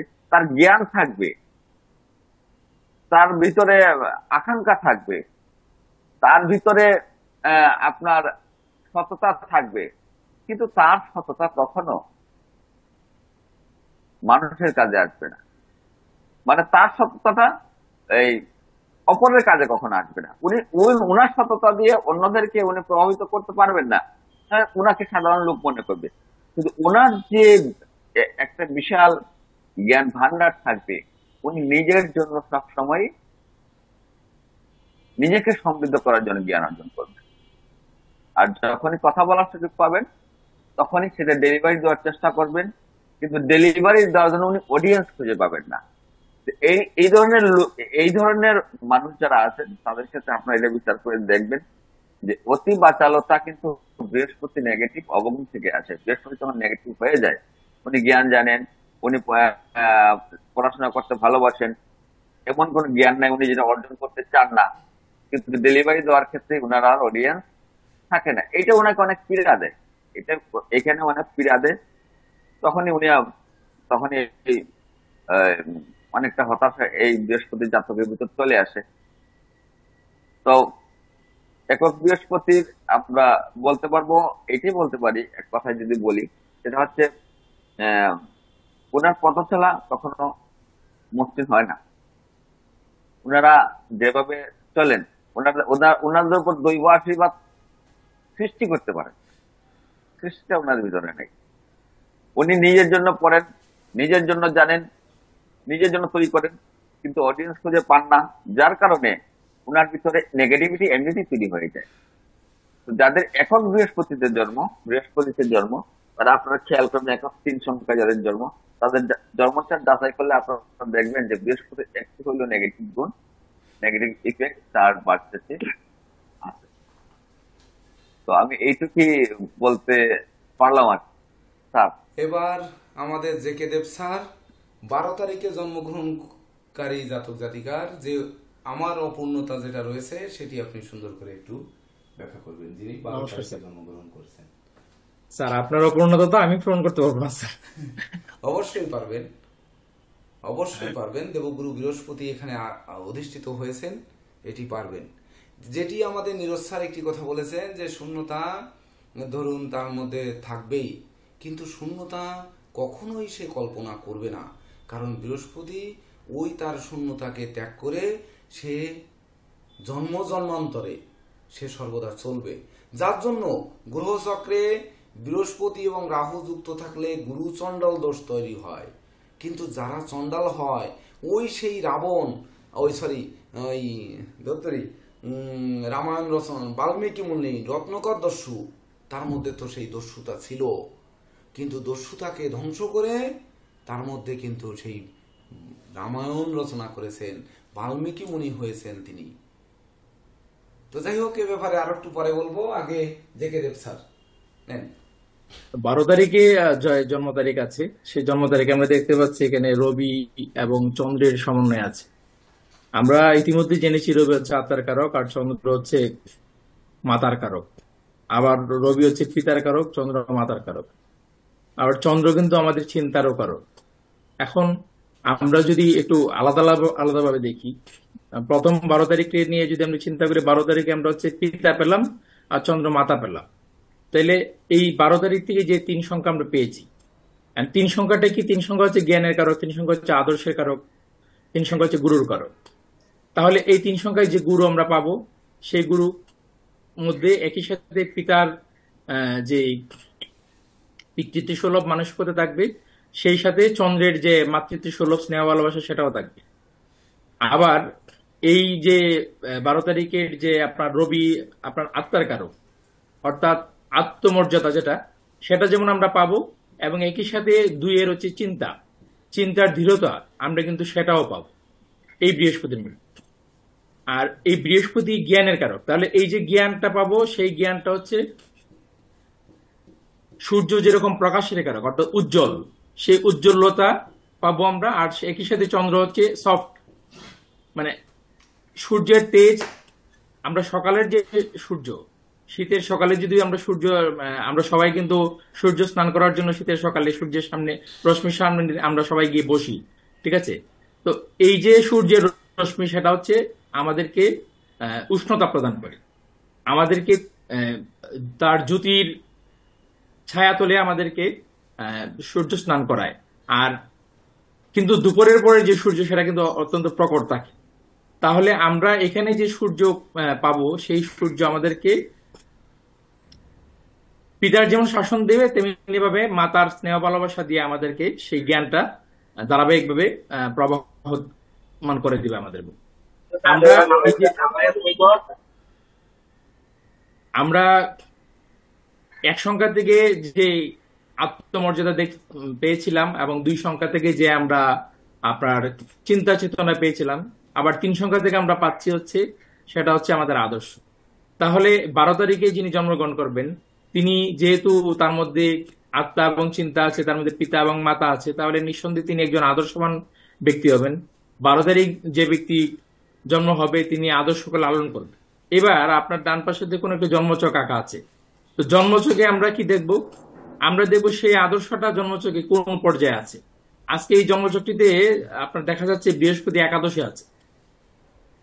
একাদশ, আমরা অনেক একাদশ ভাব নিয়ে গত ক্লাসে স্যার অনেক বলেছেন ভাবের কারকতায়, কিন্তু আমরা যদি একটা দশম ভাবে আছে, দশম হচ্ছে কর্মক্ষেত্র। তাহলে এই ব্যক্তি যিনি 12 তারিখে জন্মগ্রহণ করেছেন, তিনি যে কর্মক্ষেত্রে থাকবেন, কর্মক্ষেত্রে তিনি একটা আদর্শকে মেনটেন করবেন। সে আদর্শ কি হবে? সে আদর্শ হবে প্রকাশের আদর্শ, মানে উনি হচ্ছে সত্যের প্রকাশক হবেন। সেই আদর্শ হচ্ছে চন্দ্র, অর্থাৎ চিন্তা, অর্থাৎ চিন্তার প্রকাশ ঘটবে। কি চিন্তা? সেটা হচ্ছে সুচিন্তা, কারণ এখানে আমরা কোনো ধরনের পাপগ্রহকে পাইনি। তাহলে সুচিন্তের প্রকাশ এই কর্মক্ষেত্রে ঘটবে, এই আদর্শকে ব্যক্তি লালন করবে। আবার আপনারা হচ্ছে স্যার 3টা নক্ষত্রকে এনেছিলেন, আপনার দেখুন 7 নম্বর নক্ষত্র, আর হচ্ছে 16 নম্বর নক্ষত্র, এবং হচ্ছে আপনার 25 নম্বর নক্ষত্র। 3টা নক্ষত্র নিউমারোলজি করলে আমরা 7 সংখ্যাটি পাচ্ছি। 7 হচ্ছে অকাল্ট সায়েন্সের কারক, গুপ্ত বিদ্যার কারক।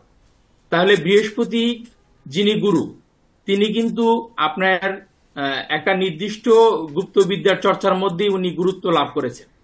তো আমাদেরকে হচ্ছে কি, আমাদেরকে যদি আমরা সেই গুরুতা পেতে চাই, আমরা যদি সেই গুরুর আদর্শকে পেতে চাই, সেই গুরুর আদর্শকে আমাদের মধ্যে লালন করতে চাই, তাহলে আমাদেরকেও কিন্তু সেই রকম গুপ্তবিদ্যার প্রতি আদর্শবান হতে হবে। সেই গুপ্তবিদ্যাটাকে আমাদেরকে অনুধাবন করার চেষ্টা করতে হবে। আবার একই সাথে আপনার এই যে বৃহস্পতি, সেই বৃহস্পতি হচ্ছে আপনার জন্মছকের যে যে ভাব নির্দেশ করে। যেমন আমরা ইতিমধ্যে আপনার তিনটা জিনিস পেয়েছি, রবি পেয়েছি হচ্ছে আত্মমর্যাদা, চন্দ্র পেয়েছি আপনার হচ্ছে আমাদের চিন্তা, অনেকগুলো কারকতা আছে। আমি একটা বিশেষ ভাব নিচ্ছি, ধরেন আমার কাছে আজকে এই জন্মছক নিয়ে একজন ব্যক্তি আসলো, তাহলে আমরা ইতিমধ্যে তিনটা ক্লাস করেছি। তো তিনটা ক্লাস যদি আমরা বিশ্লেষণ করে আমরা কি পেলাম, কি শিখলাম, তাহলে আমি যেটা শিখলাম এই তিনটা ক্লাসে, আমরা রবিকে নিয়ে প্রথম ক্লাসে যেটা শিখলাম, এই রবি দ্বাদশ ভাবে আছে, দ্বাদশ ভাবে আমরা জানি ব্যয়ের জায়গায়, তাহলে কি ব্যয় করবে, উনি সপ্তমী দৃষ্টি দিচ্ছে, সপ্তমী দৃষ্টি দিয়ে উনি কি ব্যয় করবে, ব্যক্তির হচ্ছে ওনার যে আত্মমর্যাদা, সেই আত্মমর্যাদার কারণে উনি হচ্ছে ওনার সামাজিকতায় ব্যয় হবে, সামাজিক যে সম্পর্ক নষ্ট হয়ে যেতে পারে আত্মমর্যাদার কারণে, ওনার হচ্ছে জ্ঞাতি গোষ্ঠীর সাথে ওনার সম্পর্ক নষ্ট হয়ে যেতে পারে, ব্যয় হয়ে যেতে পারে, ওনার হচ্ছে সে আত্মমর্যাদার কারণে। আবার আমরা চন্দ্রকে যদি ধরি, আমরা যে 2 নম্বর ক্লাসটা কি শিখেছি, চন্দ্র হচ্ছে দ্বিতীয় আছে, দ্বিতীয় হচ্ছে আমাদের পরিবারের যে আত্মীয় কুটুম্ব, নতুন যে আত্মীয় কুটুম্ব আমরা জন্মের পরে আমাদের সৃষ্টি হয়, সেই আত্মীয় কুটুম্বের জায়গায়। তো সেই আত্মীয় কুটুম্বের জায়গায় হচ্ছে ওনার যে চিন্তা চেতনা, ওনার যে মাতৃত্ব সুলভ মানসিকতা, সেই মানসিকতায় কিন্তু চন্দ্র দেখুন অষ্টমে দ্বিতীয় বসে অষ্টমে দৃষ্টি দিচ্ছে, তাহলে অষ্টমে দৃষ্টি দিয়ে কি হবে, আকস্মিকভাবে সমস্যার সৃষ্টি করবে। আর আজকে আমরা যে 3 সংখ্যা বৃহস্পতির সংখ্যা পেয়েছি, তাহলে এই 3 সংখ্যা আমরা পেয়েছি আদর্শ, মানে এই ব্যক্তি কর্মক্ষেত্রে বসে সে তার আদর্শকে লালন করবে, এবং এই আদর্শের কারণে তার কি হবে, তার যে পরিবার, সেই পরিবার কিন্তু একটা সম্মানজনক অবস্থানে বসবে, কর্তৃত্বমূলক অবস্থানে বসবে, কারণ উনি চতুর্থ দৃষ্টি দিয়েছেন। তো আমরা এইভাবে যখন 9টা গ্রহের যে আপনার হচ্ছে ক্লাস হবে, সেই ক্লাসের পরে 9টা গ্রহ থেকে আমরা হচ্ছে আমাদের যে ব্যক্তির যে চরিত্র, যদি আমার নিজের জন্মকে অ্যাপ্লাই করি, তাহলে আমার যে ব্যক্তি চরিত্র সেটা কিন্তু আমরা বুঝতে পারবো। আরেকটা বিষয় হচ্ছে আপনার কেতু হচ্ছে সেই 7 সংখ্যা, যে সংখ্যার মানে হচ্ছে বৃহস্পতি হচ্ছে নক্ষত্রের 7 নম্বর নক্ষত্র। আমরা এই কেতু থেকে কিন্তু পূর্বজন্মের আমরা পূর্বজন্মে কি ছিলাম, পূর্বজন্মের যে অবস্থানটা, সেটা কিন্তু আমরা কেতু থেকে জানতে পারি, আমাদের জন্ম হচ্ছে কেতুর অবস্থান থেকে। তাহলে বুঝতেই পারছেন বৃহস্পতি যে নক্ষত্রের অধিপতি, সেই বৃহস্পতি কিন্তু সাধারণ কোনো বিষয় নয়, এটা কোনো গ্রন্থগত বিদ্যার বিষয় নয়। তাই অ্যাস্ট্রোলজিকেও কিন্তু বলা হয়েছে যে সেটা গুরুমুখী বিদ্যা, একমাত্র গুরুই পারে। বৃহস্পতি আবার কিন্তু হচ্ছে আমরা অমৃতের আধার হচ্ছে, অমৃত কলস হচ্ছে বৃহস্পতির কাছে আছে, তো সেই অমৃত কিন্তু আমরা পেতে পারি গুরুর কাছ থেকে। তো 12 তারিখের যিনি জন্ম নিয়েছেন, তিনি সেই আদর্শ গুরু হবেন, তিনি সেই আদর্শ পিতা হবেন, তিনি সেই আদর্শ ব্যক্তি হবেন, এবং তিনি সেই আদর্শ লালন করবেন, এবং একই সাথে তিনি সেই আদর্শ সমাজে বন্টন করবেন। কারণ যেহেতু রবির প্রকাশ আছে, কারণ উনি যদি সেটা নিজের কাছে ধরে রাখেন, তাহলে কিন্তু তার সেই আদর্শ প্রকাশিত হবে না। তো সেই আদর্শ সমস্ত জগতে প্রকাশিত হবে, এবং আমরা সেই প্রকাশের ছোঁয়া পেয়ে আমরা নিজেকে প্রকাশ করতে পারবো, সেই প্রার্থনা করি। আজকের 12 তারিখের যে জন্ম, সেটা বললাম স্যার। অসংখ্য ধন্যবাদ জেকে দেব স্যার।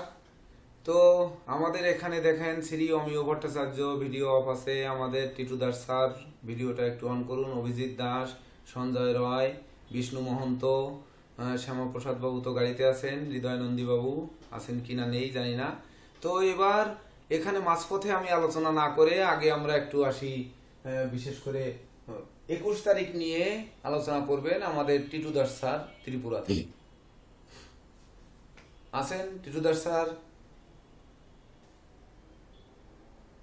নেই। সুবীর মহন্ত স্যার, আপনার জন্য 21 তারিখ।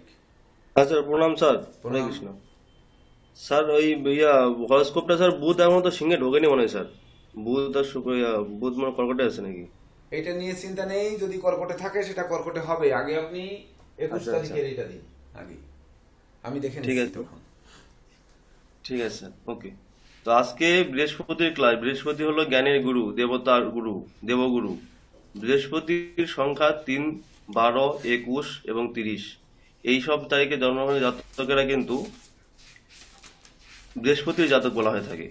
তো বৃহস্পতির অবস্থান, বৃহস্পতির ক্লাস হচ্ছে আগামী 2টি ক্লাস হয়েছে, একটি রবির ক্লাস, চন্দ্রের ক্লাস। এই রবি চন্দ্র মিলেই কিন্তু বৃহস্পতি তৈরি হয়েছে। 3 নম্বর ক্লাস, 6 নম্বর ক্লাস, 6 নম্বরটি হলো কিন্তু শুক্র। শুক্র কিন্তু একটি কিন্তু গুরু, সে হলো দৈত্য গুরু। তো 6 নম্বর ক্লাসে এসে কিন্তু আমরা কি পাচ্ছি, বৃহস্পতির ক্লাস।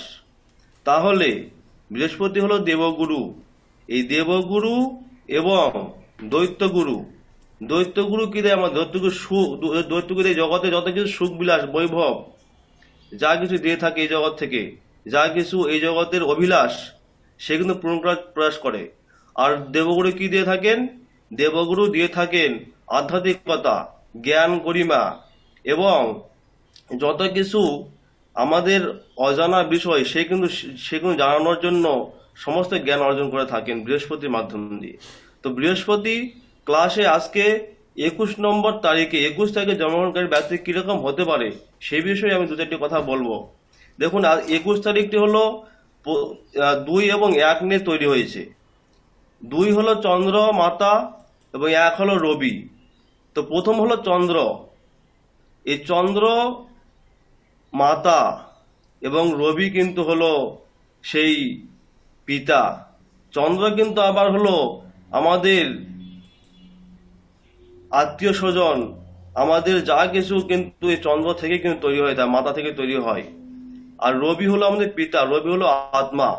তো এই যে প্রথম হলো চন্দ্র, চন্দ্র আমাদের কি দেয়? চন্দ্র আমাদেরকে, যেমন রবি যেমন আমাদেরকে প্রাণ দান করে, এই জগতে সূর্যের আলো দিয়ে যেমন খাদ্যশস্য উৎপন্ন করে আমাদের প্রাণকে বাঁচিয়ে রাখে, তদরূপ চন্দ্র কি করেন? চন্দ্রের যে অতি রশ্মি, চন্দ্রের যে রশ্মি রয়েছে, রশ্মি কিন্তু আমাদেরকে ঔষধি রূপে এই জগতে কিন্তু আমাদেরকে প্রাণ রক্ষা করছেন। কিভাবে? এই যত রকম ঔষধি গাছ রয়েছে, সেই গাছের মধ্যে যে চন্দ্রের রশ্মি যখন পড়ে, সেই গাছের ঔষধি ক্রিয়া কিন্তু অত্যন্ত গুণে বৃদ্ধি পায়। সেই দ্বারা সেই ওষুধই গ্রহণ করে কিন্তু আমরা কিন্তু প্রাণ রক্ষা করতে পারি। এই মাতা চন্দ্র এবং এই যে পিতা রবি, এই যদি পিতা এবং মাতায় জগতে যদি আমাদের কৃপা না করতেন তাহলে কিন্তু আমাদের প্রাণ রক্ষা হতো না। আমার রবির কিন্তু কিরণ, রবির যে আকর্ষণ এবং চন্দ্রের যে কিরণ, সেই কিরণই কিন্তু একটি প্রাণের সঞ্চার হচ্ছে। সেটি বৃহস্পতি, সেই জ্ঞানের গুরু, সেই তৈরি হচ্ছে আজকে বৃহস্পতির এই বৃহস্পতির ক্লাসে। এই ক্লাস থেকে আশা করি আপনারা অনেক কিছু পেয়ে যাবেন। দেখুন, বৃহস্পতির 3 সংখ্যা আসে কিন্তু যে হরস্কোপে তৈরি আসে, এই হরস্কোপে কিন্তু কালপুরুষের রাশিচক্র থেকে 3 নম্বর ঘরে কিন্তু বৃহস্পতি অবস্থান করছে। যখন আপনারা আরো যখন ডিপলি আলোচনা হবে, যখন দেখবেন কালপুরুষের রাশিচক্র বিচার হবে, তখন আপনারা বুঝতে পারবেন যে কালপুরুষের রাশিচক্র থেকে আজকে বৃহস্পতি 3 নম্বর ক্লাসে 3 নম্বর হাউসে বসে আছে এবং সেখান থেকে কিন্তু চন্দ্রকে দৃষ্টি দিয়েছে বৃহস্পতি স্বয়ং। চন্দ্র বসে আছে সে কালপুরুষের 7ম ঘরে। সেখান থেকে কি করেছেন? বৃহস্পতি চন্দ্রকে দৃষ্টি দিয়েছেন। এবং রবি, দেখুন রবি তার নিজ ক্ষেত্রে, তার মূল ত্রিকোণ, তার মূল স্বক্ষেত্রতে রবি কিন্তু বসে আছে, একদম জল মান করছে। তো রবি চন্দ্রের সহযোগিতায় বৃহস্পতি কিন্তু আজকে জ্ঞানের যে আলোক, জ্ঞানের যে গুরুত্ব, গুরুর যে প্রতিভা, সেটি কিন্তু আজকে আমরা এখানে দেখতে পাবো। এবং এখান থেকে কিন্তু বৃহস্পতির যে গুণাবলী, সেগুলি কিন্তু আমরা সকলেই পাবো। তো আজকে দেখুন, এই যে 21 থেকে জন্মগ্রহণকারী জাতক, যে প্রথম হলো চন্দ্র। এই 21 থেকে জন্মগ্রহণকারী জাতকের মধ্যে থাকবে কি? তোমাদের মাতৃত্ব, স্নেহত্ব, উদারতা, সহনশীলতা, ধৈর্য শক্তি, তার মনোবল, তার সাহস, তার পরাক্রম সমস্ত থাকবে। সেই সঙ্গে রবি হলো পিতা, তার আত্মার কারক, তার আত্মবল প্রচুর থাকবে। এবং সে কিন্তু এই মাতা এবং পিতার, ওই প্রথম হলো মাতার আশীর্বাদ, মাতা হলো প্রথম গুরু। দেখুন, আমাদের হলো মাতা কিন্তু প্রথম গুরু। যতই গুরু আমরা ধরি, যতই কিছু করি না কেন, মায়ের যে শিক্ষা জীবনে, মানুষের জীবনে প্রয়োগ হয়, সেই শিক্ষা সারা জীবন ধরে কিন্তু থাকে। মা যেমন করে শিক্ষা দিবে আপনাকে, সেই শিক্ষাই কিন্তু আপনার জীবনে প্রতিটা পদক্ষেপে আপনারা অর্জন করতে পারবেন, মনে রাখতে পারবেন। তো প্রথম হলো মাতা। সেই 21 তারিখের মধ্যে প্রথম মাতা এসে কিন্তু সে মাতা আমাদেরকে কিন্তু সঠিকভাবে কিন্তু আমাদেরকে শিক্ষা দান করবে। এবং সেই তার দ্বারাই আমরা কি হব? সে আত্মনির্ভরশীল। এবং সে মাতা চন্দ্র কিন্তু আমাদেরকে সেই শিক্ষা দিবে, যে শিক্ষা আমরা কিন্তু যতই গুরু ধারণ করি না কেন, আমরা আধ্যাত্মিক গুরু, শিক্ষা গুরু, যতই গুরু ধারণ করি, মা হলো সবচেয়ে বড় গুরু। এটাকে মনে রাখতে হবে। সেই মাটা কিন্তু 21 তারিখের মধ্যে প্রথম মা কিন্তু সেখানে দেখতে পাওয়া যাচ্ছে। এবং দ্বিতীয় হলো পিতা রবি। এই যে 21 তারিখের মধ্যে প্রথম মাতা এবং তারপর রবি এসছে, সেই বৃহস্পতি কিরকম হতে পারে, সেই সন্তান কিরকম হতে পারে, যার মধ্যে মাতার শিক্ষা, মায়ের শিক্ষা বিরাজমান, তারপর সে কিন্তু জ্ঞানের গুরু, সে বৃহস্পতি, সে দেবগুরু।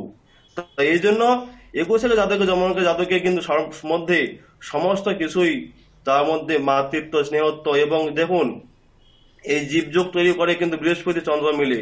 তার মধ্যে সৃষ্টিকারী, সেই বৃহস্পতি হবে সৃষ্টিকারী, সে হবে জ্ঞানের গুরু, সে হবে সমস্ত কিছু নিয়ে যেমন মাতৃসুলভ আচরণ করে তিনি সবাইকে পালন করবে।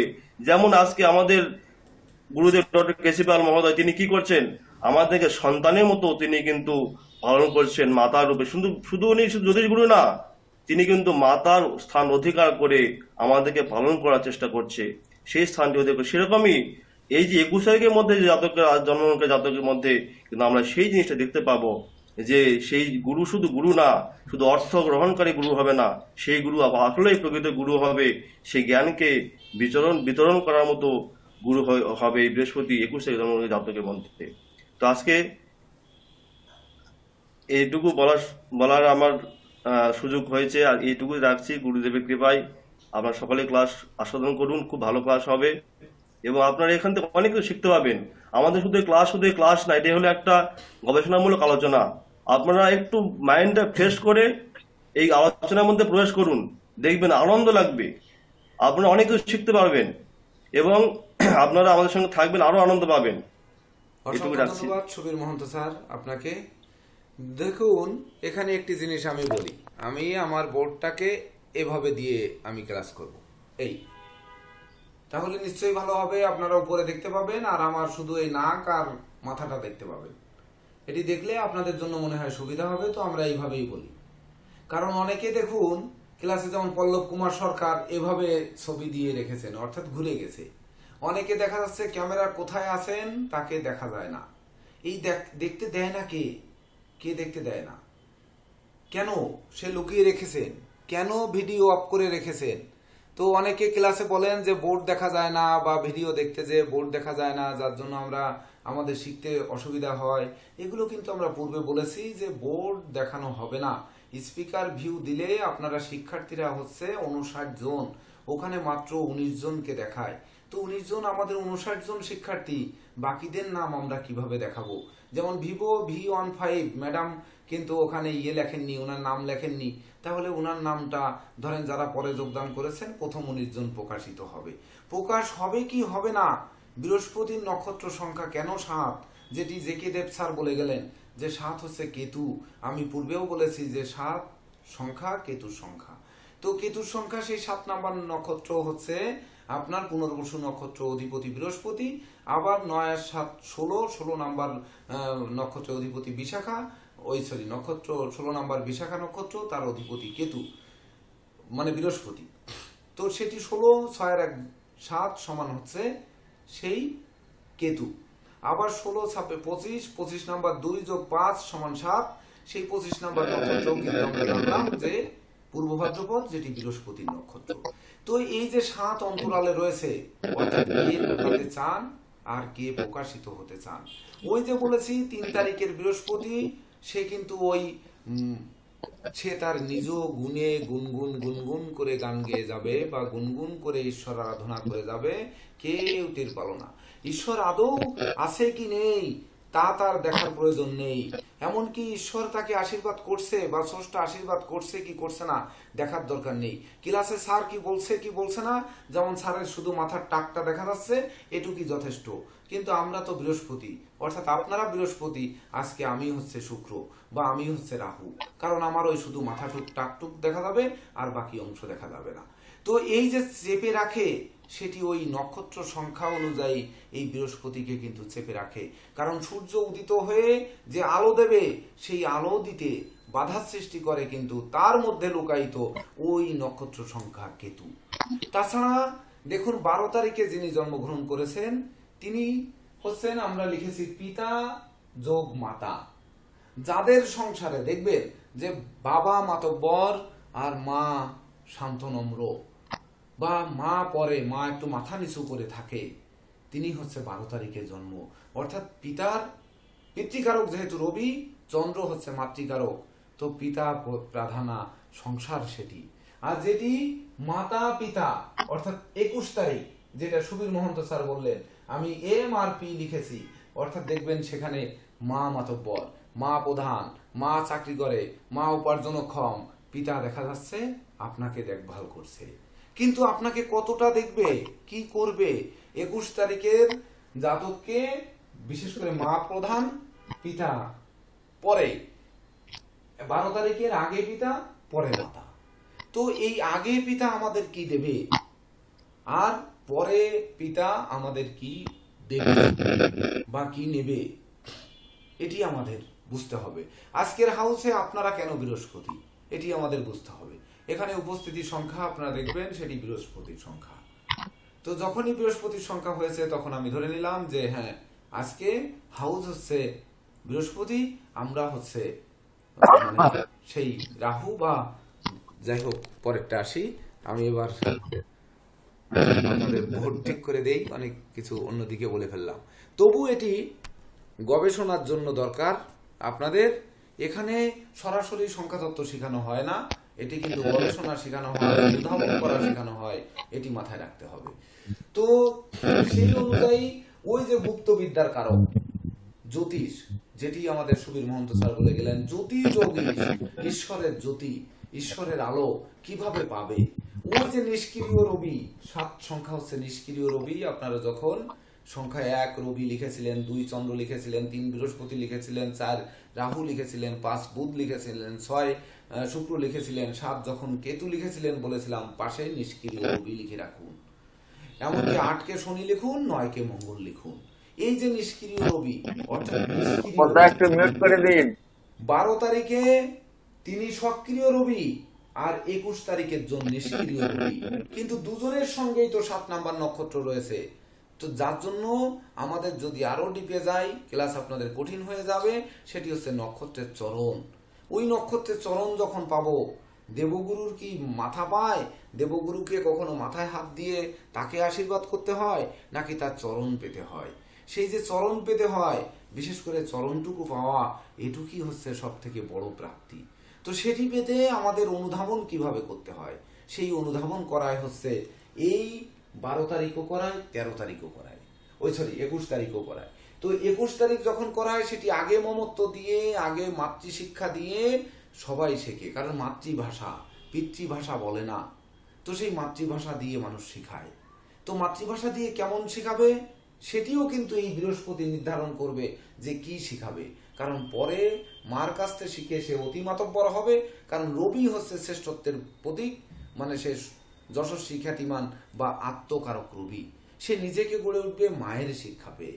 আর 12 তারিখের লোক পিতার শিক্ষা পাবে, পিতৃভাষা বলে কোনো ভাষা নেই। তাহলে পিতার চরিত্র, আদর্শ এগুলো শিখবে। পিতা ব্যবসা করে, তাই হবে। বাবা ডাক্তার, আমি ডাক্তার হব। বাবা ইঞ্জিনিয়ার, আমি ইঞ্জিনিয়ার হব।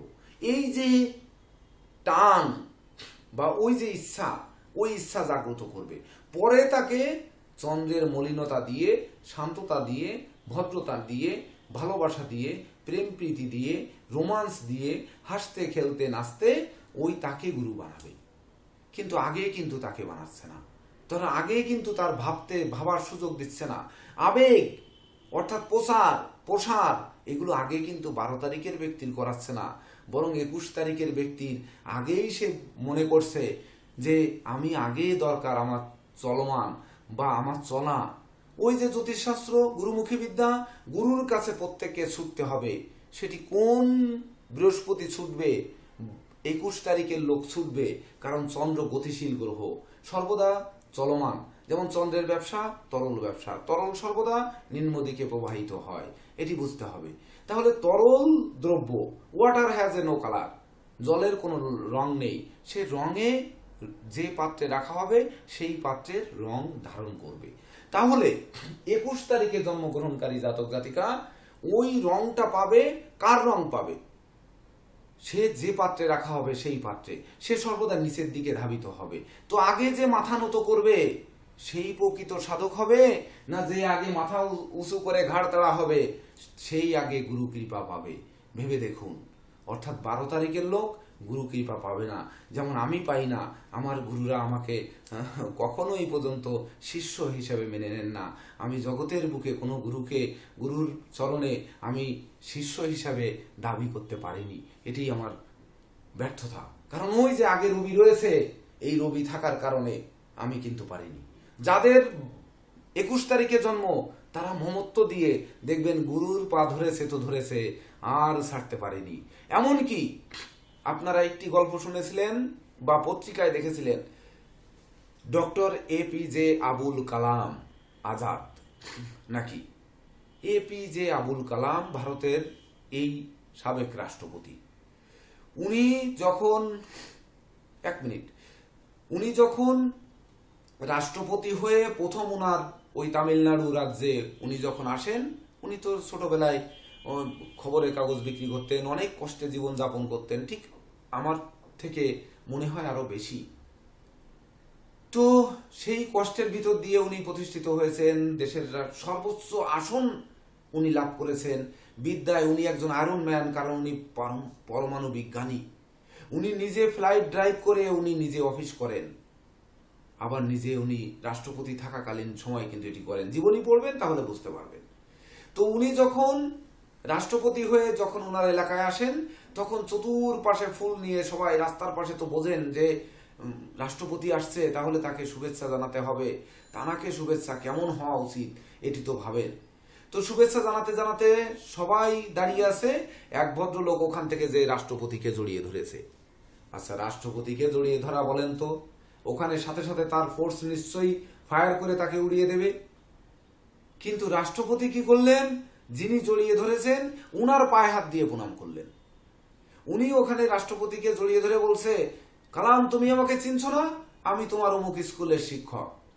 আরে বাবা রে, অমুক স্কুলে প্রাইমারি শিক্ষক, কিন্তু শিক্ষক বলে তুমি আজকে তোমার ছাত্র রাষ্ট্রপতি হয়েছে, তুমি তাকে জড়িয়ে ধরবে? কিন্তু সে তো আবেগে জড়িয়ে ধরেছে। কারণ যে আমার ছেলে, আমার সন্তান, আমার ছাত্র আজকে এত বড় দেশের রাষ্ট্রপতি হয়েছেন, সেই আবেগে জড়িয়ে ধরেছেন। উনি মৃত্যুকে কিন্তু ভয় করেননি, অর্থাৎ ওই আবেগটি নিয়ে আসছে 21 তারিখে জন্মগ্রহণকারী জাতক জাতিকার মধ্যে। কারণ আবেগ সে আগে পেয়েছে, আগে তার এই প্রচলন পেয়েছে। তো সেখানে রাষ্ট্রপতি তাকে প্রণাম করে তারপরে বলছে উনি আমার স্যার। তাহলে বলুন তো, এইবার যতক্ষণ না ওই শিষ্য অর্থাৎ রাষ্ট্রপতি যতক্ষণ স্যার না বলেছে, ততক্ষণ কি উনি মুক্তি পায়? জড়িয়ে ধরার দায়ে হ্যান্ডকাপ পরিয়ে, গুলি না করুক, হ্যান্ডকাপ পরে নিয়ে যাবে, তারপরে ওনাকে ফাঁসি বা ফায়ার স্কোয়াড যেটি দিক সেটি তার রাষ্ট্রের বিধান অনুযায়ী হওয়ার কথা, কিন্তু উনি করেননি।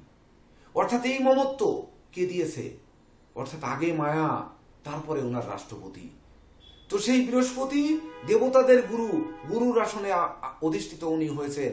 তো উনি মায়াবী গুরু নাকি রূঢ় গুরু? যদি রূঢ় গুরু হতেন তাহলে কি করতেন? সাধারণত আমি ধরেন আপনারা এসে আমাকে জড়িয়ে ধরলেন, তাহলে আমি কি করতাম? ওই যে আমি রাগী মানুষ, ওই 12 তারিখে জন্ম, আমি আগে বলতাম যে আগে তো শাসন হতো বা শোষণ হতো বা আগে উল্টাপাল্টা বলা হতো, কেন জড়িয়ে ধরলেন? বা এমনও তো বলতে পারতাম যে আরে আপনার গায়ে দুর্গন্ধ রয়েছে, ঘামের গন্ধ রয়েছে বা ময়লা রয়েছে, আমার গায়ে লাগিয়ে দিয়েছেন। এটি কিন্তু বলায় ওই 12 তারিখের জন্মগ্রহণকারী বৃহস্পতিকে, কিন্তু 21 তারিখের বৃহস্পতিকে সেটি কখনোই বলবে না। তো সাধন মার্গে সে মায়া নিয়ে, মমত্ব নিয়ে ভক্ত কি চায় সেটি সে বোঝে। আর 30 তারিখ আবার সেই শূন্যতা, যেটি আমরা চলে আসবো, যে শূন্য, ওই শূন্যতা তাকে শিক্ষা দেয়, অর্থাৎ ওনাকে কিন্তু প্রকৃতি দেয়। তো প্রকৃতি কি দেয় এ ব্যাপারে আমাদের টিটু স্যার যদিও নেই, তো জেকে দেব স্যার আপনি একটু প্রকৃতি কিভাবে দেয় এটির একটু ব্যাখ্যা করুন। কোনটা স্যার? 30 তারিখে জন্মগ্রহণকারী জাতক জাতিকা। পরবর্তীতে আমরা আরেকটু এই পিতামাতা এবং মাতা পিতাকে নিয়ে আরেকটু আলোচনা করে আমরা মূল জায়গায় চলে যাবো। 30 তারিখের যে জাতক আছে, যিনি জাতক আছেন, তার হচ্ছে 30 শূন্য স্যার। হ্যাঁ শূন্য 30 তারিখে জাতকের ক্ষেত্রে মানে দেখেছি স্যার, এই শূন্য এক ধরনের শূন্যতে নিয়ে আসে। ব্যক্তির প্রথম জীবনে সাফল্য, সাকসেস থাকলেও শেষ জীবনে একটা শূন্যতা নিয়ে আসে। জ্ঞানের যে শূন্যতা, সেই শূন্যতা সৃষ্টি করে এই 30 তারিখে।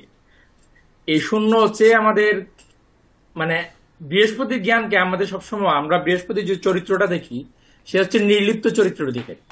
আমাদের যে জাগতিক সুখভোগ আছে সেই সুখভোগের মধ্যে সে নির্লিপ্ত থাকে।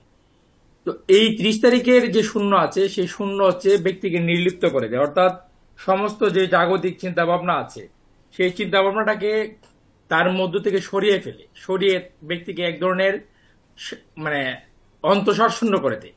এবং অন্তঃসার শূন্য করে দিলে সেখানে শুধু জ্ঞানই থাকে।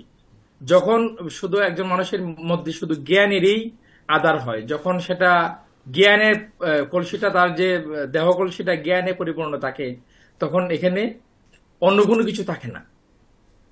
তো জ্ঞানটাকে কেন্দ্র করেই তিনি নিজেকে এগিয়ে নিয়ে যান। এবং এই কারণেই 30 তারিখে যে জন্ম যে সমস্ত জাতকের হয়, তাদের শেষ জীবনটা পরিবার পরিজনের কাছ থেকে একটু দূরত্ব সৃষ্টি করে। আর বৃহস্পতির আরেকটা বিষয় হচ্ছে, আমরা ইতিমধ্যে জেনেছি বৃহস্পতি হচ্ছে অমৃতের কারক। অমৃত পান করেই কিন্তু দেবতারা আপনার হচ্ছে অমরত্ব লাভ করেছিল। সেই অমৃতের অবস্থান যে কোন জায়গায় আছে সেটা কিন্তু কেউ জানতে পারে না, সেটা শুধুমাত্র বৃহস্পতি জানতে পারে।